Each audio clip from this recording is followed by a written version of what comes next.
Vamos a continuar con las actividades de la sesión 2 de nuestra secuencia 8 de nuestro libro de historia de tercer grado. En esta ocasión vamos a comenzar con el final para poder hacer un mejor recorrido de nuestra lectura. En este caso decidí empezar por el final porque en el final se nos pide la actividad para la cual la lectura tiene sentido. En este caso vamos a elaborar un mapa conceptual sobre la segunda intervención francesa. Vamos a considerar estos puntos, incluir todos estos puntos. Vamos a ponerlos en otro color para que resalte. Pero bueno, los tienes en tu libro. La política imperial de Napoleón III, las condiciones económicas en las que se encontraba México, las negociaciones con los países europeos para evitar el bloqueo, la división entre liberales y conservadores, así como la batalla de Puebla y el contraataque francés. Bien, en teoría, si estuviésemos juntos, habríamos de compartir nuestros distintos mapas conceptuales. Pero para esto hay que entender que un mapa conceptual es una representación gráfica de, digamos, que resume de una manera muy compacta nuestra lectura. Hace un ejercicio de reducción de palabras, de modo tal que pudiéramos de alguna manera seleccionar todas las palabras, ver cuántas palabras hay en total en nuestro texto y veríamos que nos quedamos con un porcentaje muy pequeño. Hemos estado insistiendo en el uso del subrayado para poder determinar pues las digamos citas más importantes de nuestra lectura. Sin embargo, a pesar de todo esto, es probable que nuestro mapa conceptual no tenga sentido a menos que podamos implantarle algunas palabras que generalmente son conectores. El día de hoy voy a presentarte un programa que se llama Signap Tools, que se utilizan para hacer este tipo de esquemas. Es uno de tantos que se han utilizado. Hemos estado trabajando contigo la técnica o esa estrategia de hacer mapas mentales o mapas semánticos. Cada uno tiene su razón de ser. Pronto verás más o menos cómo se lleva a cabo. Espero que te sea de ayuda. Pero bueno, básicamente necesitamos una lectura para poder subrayar y con este subrayado reconstruir, digamos, un esquema en base a un tema central. En este caso nos lo está marcando en la propia actividad, la actividad 2, donde vamos a escoger como tema central la segunda intervención francesa y estos van a ser nuestros subtemas o temas periféricos. Bien, quiero entonces comenzar con nuestra lectura. Por cuestiones de tiempo, decidí, digamos, haber ya hecho el mapa para tomar un poco menos de tiempo, aunque lo vamos a explicar. Esperemos que no sea muy extenso el video. Pero bueno, vamos a comenzar con la lectura. Y el primer punto que nos habla es sobre la expansión francesa. En este caso nos dice que a mediados del siglo XIX, la competencia entre las potencias imperialistas europeas se intensificó, especialmente entre el Reino Unido y Francia. El emperador Napoleón III pretendía reconstruir el imperio colonial francés. Recordemos que ya habíamos mencionado a Napoleón I, que de alguna manera pues prácticamente estuvo a muy poco de dominar Europa. Sin embargo, bueno, no se le pudieron dar las cosas, pero eso no quiere decir que pues de alguna manera Francia o bueno, Napoleón III tenía esta pretensión. Entonces dice aquí, pretendía reconstruir el imperio colonial francés y realizó expediciones en África e inició la conquista de Indochina en Asia en 1859. Y también estuvo interesado en ampliar sus posesiones en América. Ahora, para esto, como parte, digamos, como una condición interna de nuestro país, resulta que los conservadores mexicanos José María Gutiérrez de Estrada y José Manuel Hidalgo y Juan Nepomuceno Almonte, que por cierto es hijo o era hijo de Morelos, bueno, no sé qué diría Morelos si hubiera visto esta situación, pues estos tres personajes promovieron durante años en Europa que México se convirtiera en una monarquía con un príncipe europeo. Sus peticiones fueron escuchadas por Napoleón III, quien quería expandir su imperio. Pues bueno, de cierta manera, esto hacía como un caldo de cultivo muy adecuado para poder, digamos, de alguna manera tener una motivación para intervenir sabiendo que estaba muy cerca de Estados Unidos. Recuerda que ya habíamos mencionado que Estados Unidos ya le había quitado para estas alturas un poco más de la mitad del territorio a México y bueno, ya había de alguna manera expresado la doctrina Monroe, donde decía a Estados Unidos que América era para los americanos, ¿no? O sea, América es para mí. Entonces, de aquí vamos a rescatar algunas ideas, por ejemplo, que tiene que ver con esto. Esta competencia, por ejemplo, podríamos rescatarla y también podríamos rescatar, por ejemplo, qué lugares estaba interesado. No nos dice bien qué zonas de África, la única que nos menciona es la de Asia, menciona las de América, aunque no nos dice claramente cuál. Ahora, vamos al esquema que tenemos en CMapTools. Recuerda que cuando hagas un mapa de este tipo, un mapa semántico, se caracteriza por tener, digamos, aunque se ven muchas palabras, en realidad tiene un porcentaje muy pequeño de todo el texto. En el centro vamos a poner nuestro tema central, válgase la redundancia, porque, bueno, en este caso vamos a utilizar la segunda intervención francesa. En este caso vamos a tratar de darle color al objeto, por ejemplo, a la letra es de color amarillo, pero bueno, no nos resaltaría mucho que digamos. Busquemos este objeto, ponerlo ahora sí, a color amarillo. Si tú quieres, puedes hacer la letra un poco más intensa. Recuerda, aquí está la opción fuente y lo pones en negritas para que resalte un poco más.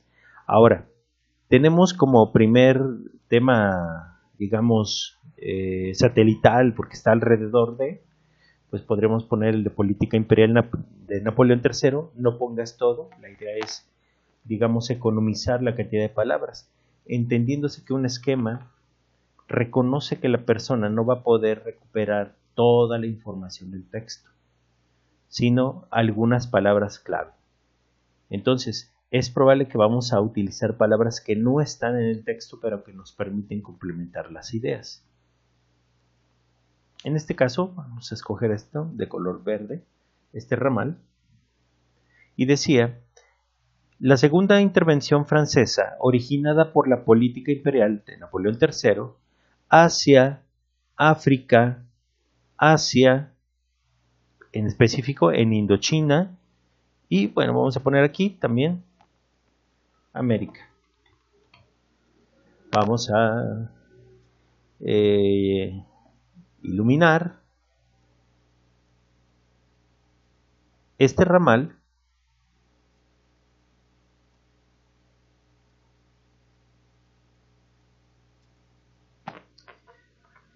ahora.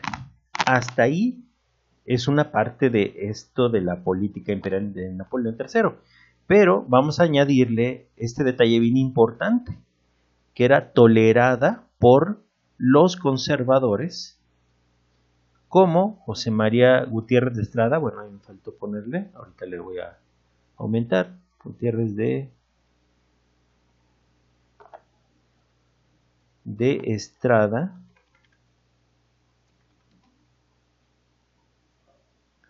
que eran los impulsores para que viniera un nuevo monarca.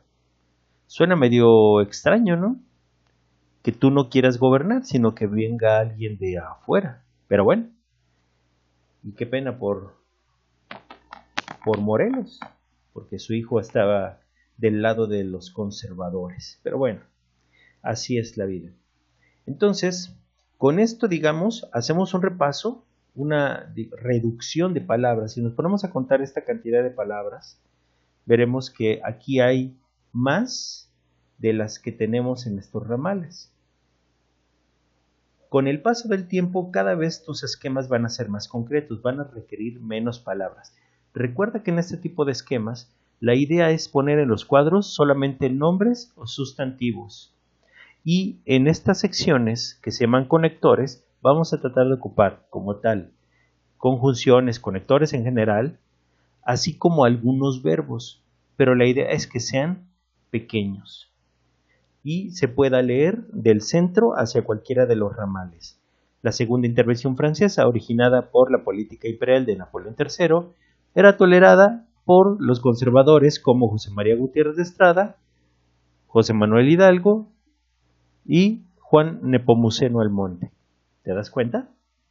Ahora, vamos a revisar cada uno de estos subtemas, va a ser un subtítulo, por así decirlo. No nos pidieron la guerra de sucesión, entonces no le vamos a agregar.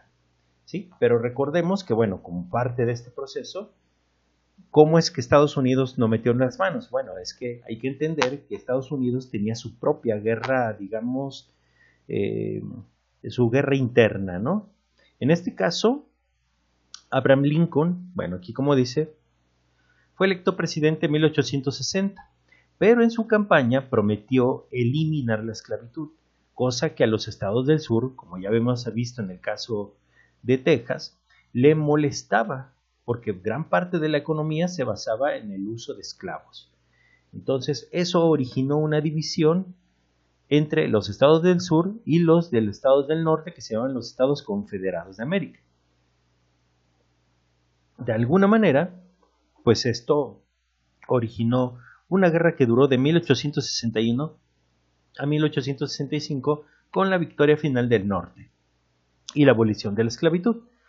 Pero esto, el Imperio francés aprovechó la guerra de secesión para fortalecer su posición en América.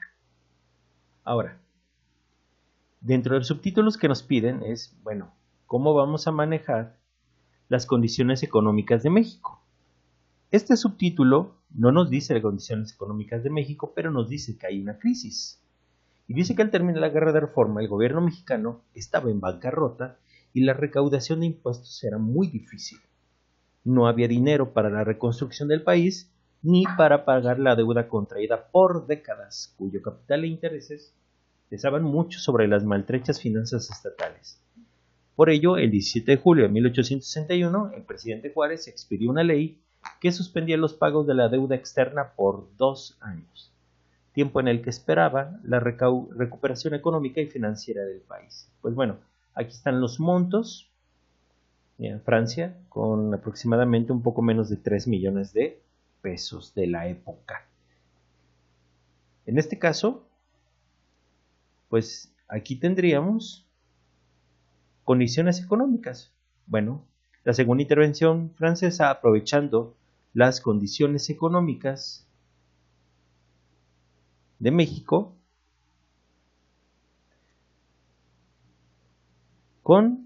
que eran en bancarrota, problemas para recaudar, es decir, para cobrar impuestos, además de que había una gran deuda y altos intereses. Y para acabarla de amolar, una declaratoria de moratoria. ¿Qué es una moratoria? Pues bueno, como decía la primera sesión,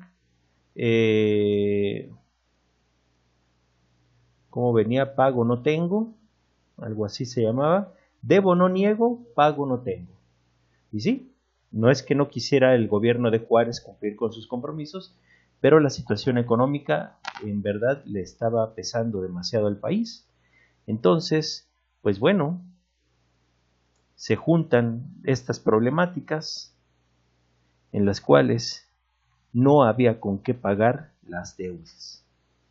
Ahora, nos piden que analicemos las negociaciones con países extranjeros. Aquí me gustaría que revisáramos el bloqueo europeo, porque una vez que se declara la moratoria, es decir, el no pago, los países acreedores no estuvieron de acuerdo con la suspensión de pagos y formaron una alianza para obligar a México a pagar sus compromisos. Desde finales de 1861, Inglaterra, España y Francia enviaron una expedición para bloquear el puerto y la aduana de Veracruz. Recordemos que esta era la salida hacia Europa y de alguna manera bloquear económicamente a México, pues iba relativamente, o esa era la intención, que en algún momento se rindiera y pues bueno, continuara con los pagos. Ahora, el gobierno mexicano y la alianza extranjera negociaron y firmaron los tratados de la Soledad el 19 de febrero de 1862. En ellos se permitió la instalación de tropas expedicionarias en territorio mexicano mientras duraban las negociaciones. De alguna manera, los tres ejércitos estaban presionando al gobierno mexicano, en las que el gobierno mexicano reconoció la deuda y su pago posterior. O sea, como decía, debo no niego, pago no tengo, por lo que logró atenuar los reclamos de la alianza. España e Inglaterra aceptaron los acuerdos y retiraron sus tropas en abril. Bueno, ¿qué vamos a recuperar? Pues bueno, las negociaciones, la segunda intervención francesa respecto a negociaciones con países extranjeros como Inglaterra, España, Francia,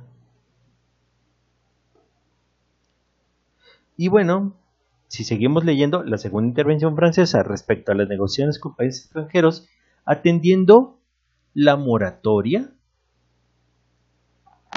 y estas negociaciones con países extranjeros para evitar un bloqueo económico. La idea de estos esquemas es que cada ramal es un camino, una oración distinta, aunque tenga el mismo inicio, en este caso el tema central. En este caso, digamos, la segunda intervención francesa respecto a las negociaciones con países extranjeros, firmando el Tratado de la Soledad, excepto, vamos a poner aquí, excepto por franceses. Generalmente yo prefiero en los conectores ocupar letras minúsculas, verbos y conectores, y sustantivos principalmente en las celdas, en los cuadritos. Esa es la idea. Vamos a resaltarlo poniéndolo en negritas.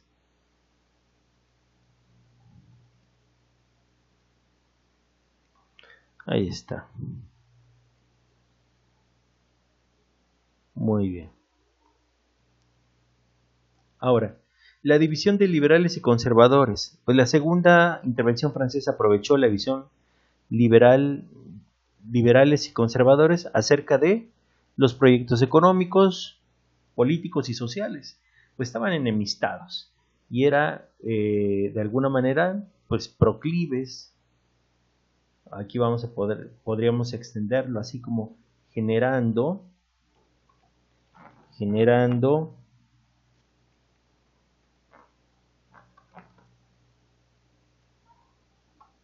apoyo conservador.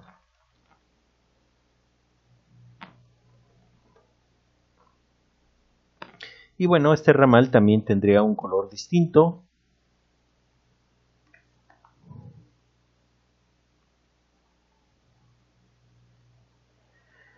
Vamos a ver, quizá este. Y bueno, cada ramal lo vamos a poner de un color distinto y cada ramal es una especie de subtema. A veces lo complicado es manipular las celdas. Afortunadamente en este programa que se llama CMap Tools, tú puedes modificarle, mover las piezas a donde tú quieras. Claro, llega el momento, si es demasiado larga la lectura, que más bien necesites un esquema mucho más grande. Bien. Además te lo recomiendo que lo descargues porque incluso es gratuita su licencia. Bueno, con respecto en la batalla de Puebla, que aquí lo tenemos, invasión francesa, decimos que en 1862 arribaron nuevas tropas al mando del general Charles de Lorentz. En abril, el gobierno francés rechazó los tratados de la Soledad y exigió una indemnización de 12 millones de pesos. Si recuerdas, la deuda era de un poco menos de 3 millones. Y sin embargo, su reclamo era de 12. Bueno. Y en este caso, voy a venir acá. Los franceses rompieron negociaciones con el gobierno mexicano y el 19 de abril iniciaron los combates en Orizaba y avanzaron hacia el centro del país, lo que era lógico. Recuerden que en algún momento incluso Estados Unidos hizo un recorrido, bueno, no necesariamente por Orizaba, pero la idea era llegar y tomar la capital. Entonces, pero en el camino, el ejército mexicano dirigido por Ignacio Zaragoza los enfrentó en Acultzingo, pero fue rechazado y replegó hacia la ciudad de Puebla. Mientras tanto, los conservadores mexicanos proclamaron al general Juan Nepomuceno Almonte como presidente. Entonces, mientras fueron peras o manzanas, también los conservadores aprovecharon, ¿no? Y el 5 de mayo de 1862, el general Zaragoza enfrentó al ejército imperial de Napoleón, que bueno, algunas historias cuentan que era pues uno de los más poderosos de la época, y que bueno, el ejército mexicano no tenía prácticamente nada que hacer. Este ejército compuesto por franceses, egipcios, suevos, polacos, entre otros, en la ciudad de Puebla. Y en este enfrentamiento el ejército mexicano derrotó a las fuerzas expedicionarias, o sea, a las francesas, las cuales regresaron a Orizaba con muchas bajas. Bueno, esta famosísima fecha fue una victoria, pero de una batalla, solo de una batalla. Claro, muy respetable, pero solo fue una batalla. Entonces, rescatando ideas, la batalla de Puebla, ganada por Ignacio Zaragoza, protagonizada por el ejército francés y el ejército mexicano liberal, y el ejército francés apoyado por conservadores mexicanos. Vamos a buscar otro color, digamos este.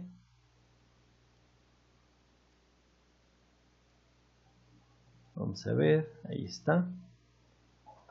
Y bueno, finalmente una victoria, pero la lectura pues no acaba. Y los franceses no se iban a quedar así. Entonces Napoleón III envía 30,000 soldados más. En este caso mandó al general Frédéric Forey.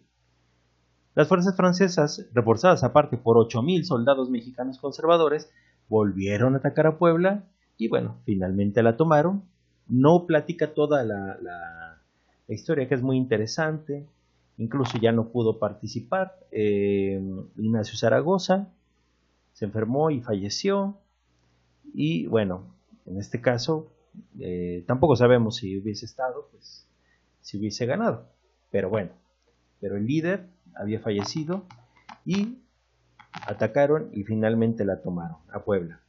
Gran parte de los oficiales y soldados mexicanos fueron capturados, pero muchos consiguieron escapar, entre ellos Jesús González Ortega, tal vez no te suene, Porfirio Díaz, que me imagino que sí te debe de sonar, y Mariano Escobedo. Ante la caída de Puebla, Benito Juárez decidió trasladar el gobierno fuera de la Ciudad de México. Bueno, el ejército francés y los conservadores mexicanos entraron en la capital el 10 de junio de 1863. La toma de la Ciudad de México no significó el fin de la guerra. Las tropas invasoras al mando del general Forey lograron ocupar las principales ciudades del centro, occidente y oriente del país entre octubre del 63 y febrero del 64, como Querétaro, Morelia, Guanajuato, Guadalajara, San Luis Potosí, Aguascalientes y Zacatecas. También emprendieron campañas hacia el norte hasta alcanzar la frontera, mientras que algunos gobernadores, como los de Nuevo León y Yucatán, se sumaron a los invasores. Pues bueno, vamos a rescatar. ¿Qué ideas? Pues el contraataque francés. Vamos a reforzado con 30,000 efectivos a Puebla, ganando el ejército francés. El contraataque francés causó el traslado de Puebla. Tomaron la Ciudad de México y varias ciudades No puse cuáles, si quieres tú ponles ahí. Y bueno, ese contraataque francés que fue permitido por Nuevo León y Yucatán. Digamos que tú así lo quieres hacer. La idea es recuperar la información que consideres más, digamos, más relevante. Déjeme poner, aquí está en negritos, vamos a cambiarle el color. Vamos a ver cuál sería, tal vez este. Bueno, entonces me permite recuperar la información en este mapa. ¿Es el único que te recomiendo? No, está el HydroMap también, que puedes utilizarlo. Me gusta este porque lo puedes manipular, fíjate, lo puedes mover, nada más no sueltes el ratón. Y donde ya la quieras colocar, sueltas el ratón y ahí se queda. Ya viste que le podemos cambiar el tipo de la letra, el color de la letra, el grosor de la letra, el tipo de cuadros. Obviamente hay cosas que yo ya tenía pensado hacerlas para evitar que se extendiera más el video. Bien, pues esta sería nuestra segunda actividad. Y no me queda otra más que agradecer tu tiempo. Trata de hacer tus actividades y nos estaremos viendo en el siguiente video. Hasta luego.